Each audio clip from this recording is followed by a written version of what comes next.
Hi everyone, join me today as I sketch this cup of Turkish tea in ink and watercolor.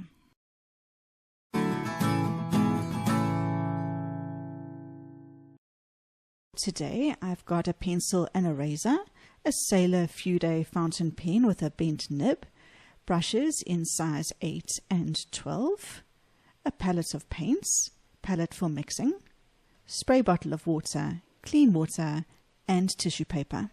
The sketchbook I'm using is a Stillman & Byrne Premium Sketchbook. In the Beta series, it has mixed media paper with a weighting of 270 GSM. This Sailor Fude fountain pen that I'm using today is filled with waterproof ink. This pen has got a bent nib at 55 degrees. The bent nib means that you can get different thicknesses of lines on your page depending on the angle that you're holding the nib at on the paper. This, I find, gives a bit more of a relaxed and informal look to the sketch. I'm going to start with my pencil sketch already on the page and go straight in with my ink work. There is a free downloadable and traceable outline of the sketch in the description box below if you would like to trace it and use it. Otherwise, if you wish to sketch along with me, then do in pencil what I'm doing in pen now, and once your pencil sketch is down, you can go over it with ink. This sweet and often fruity tasting tea is a huge part of Turkish culture. This photograph below is taken at the Grand Bazaar in Istanbul, and it shows a man doing the rounds of tea delivery to the different shop owners early in the morning before the shops open.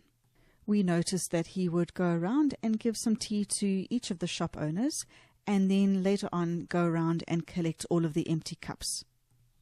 I assume that the shop owners must have paid him for the service and that he does it every day. Here are some of the empty cups that were lying around and then were later collected in his second round.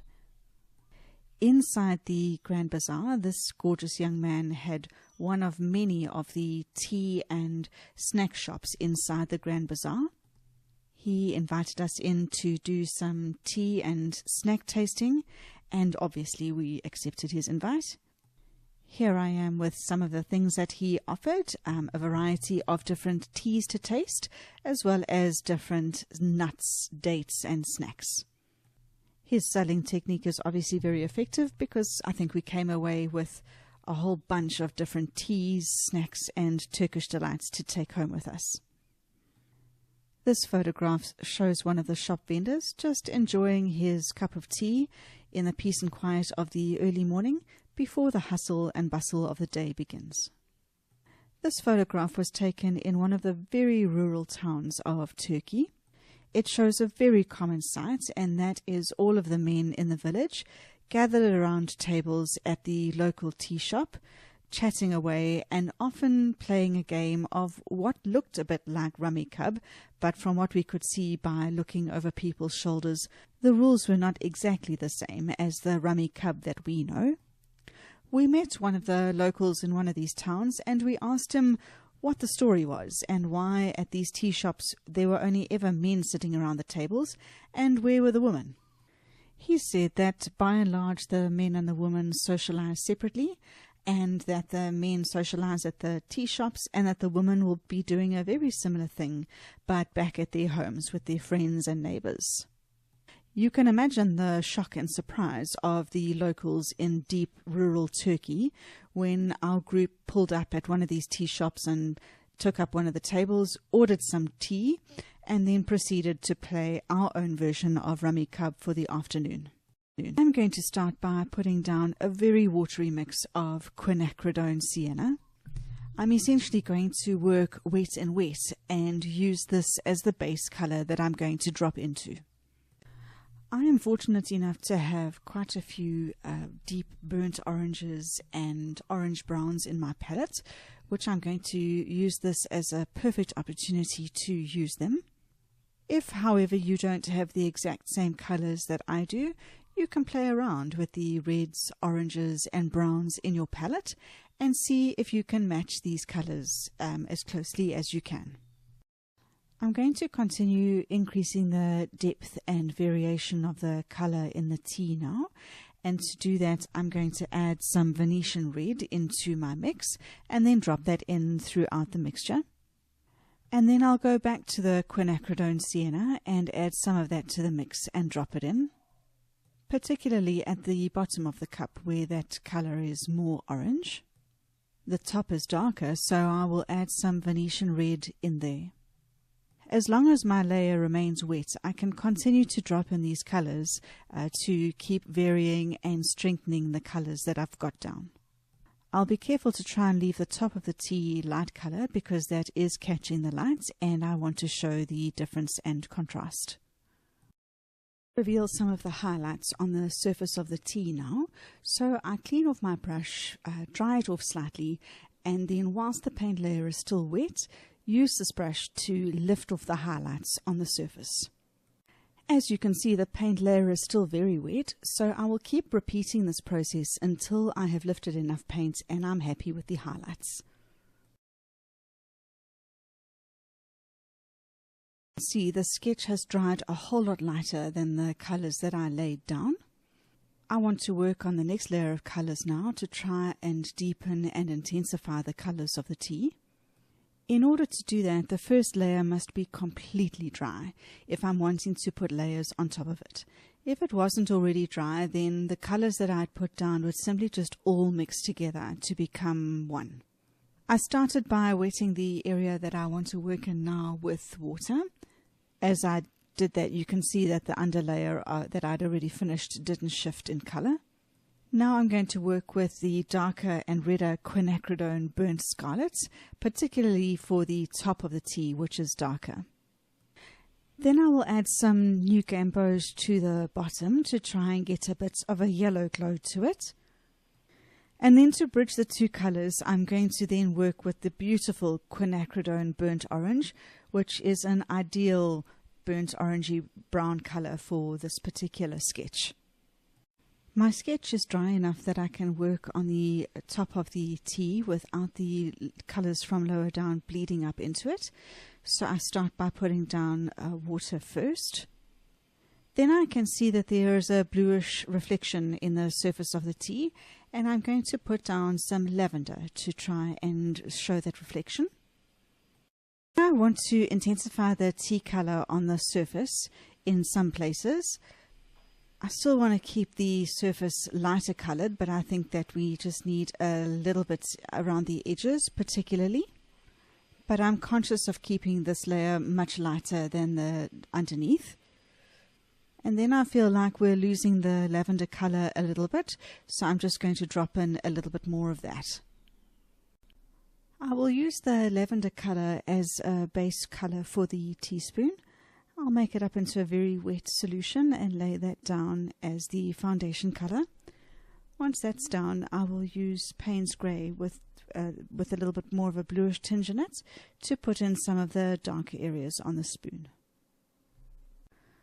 Once this layer is dry enough, I want to work on intensifying the contrast in the tea color even further.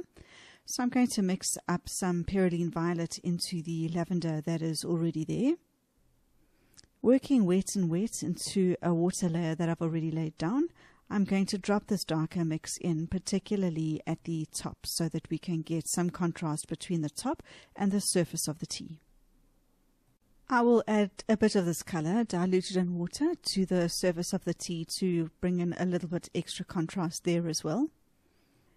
And then I want to retain the lavender highlights on the surface, but I will just add a bit of the orange color that's on my palette to the center of the surface. And then just to push that contrast a little bit more, because I know it's going to dry lighter, I'm going to drop in some of that Pyroline Violet mix into the top again. I'm going to let that dry completely before I work on the plate so that the color of the tea doesn't bleed into the rest of the sketch. Once it's dry, I'm going to use Sodalite Genuine as the color for the plate. I'm going to work wet and wet, so I'll put some water down first, and then I'll drop in the Sodalite Genuine, putting it in a varying consistency throughout the plate. And then to get a bit of the color of the tablecloth coming through the plate, I'm going to drop in some burnt umber in very weak consistency scattered around the plate as well.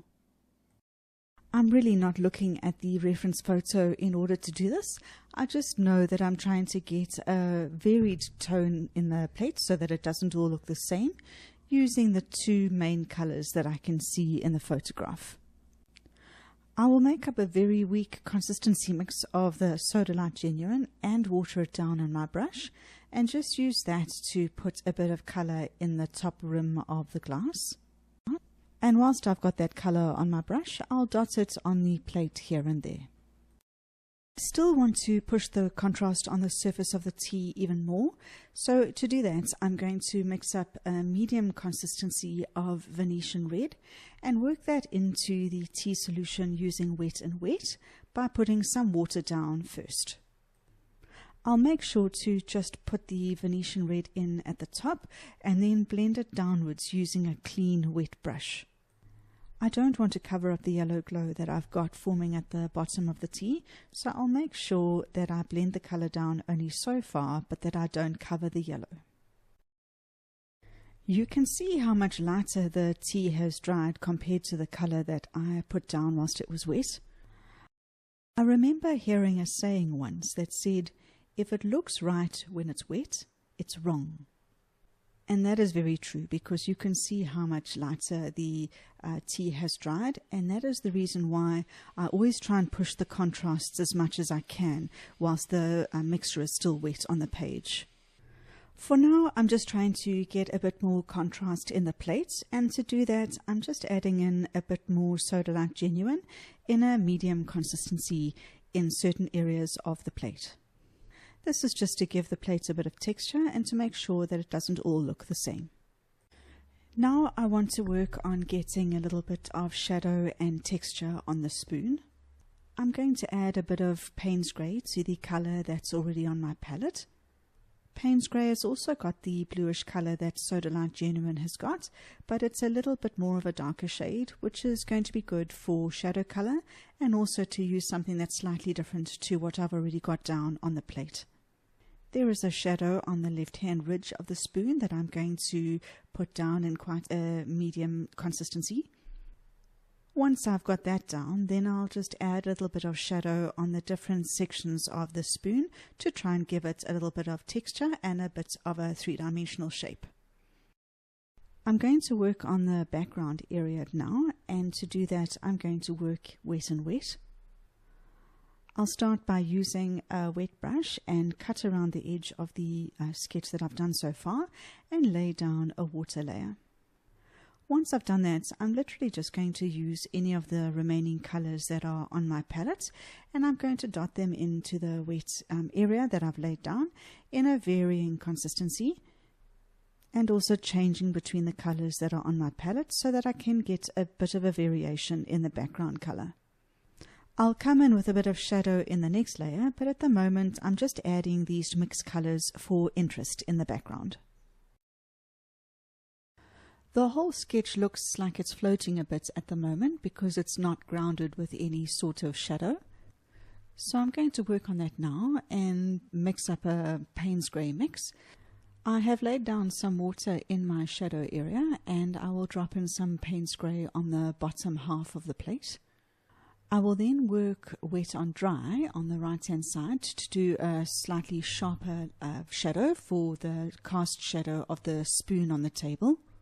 I will then add the cast shadow of the spoon on the plate. This obviously doesn't perfectly align with the shadow underneath because the plate is raised off the table. And lastly, I'll add a bit of a shadow of the cup on the plate as well. There's the final sketch once it's dry. Thank you so much for joining me today, and until next time, bye for now.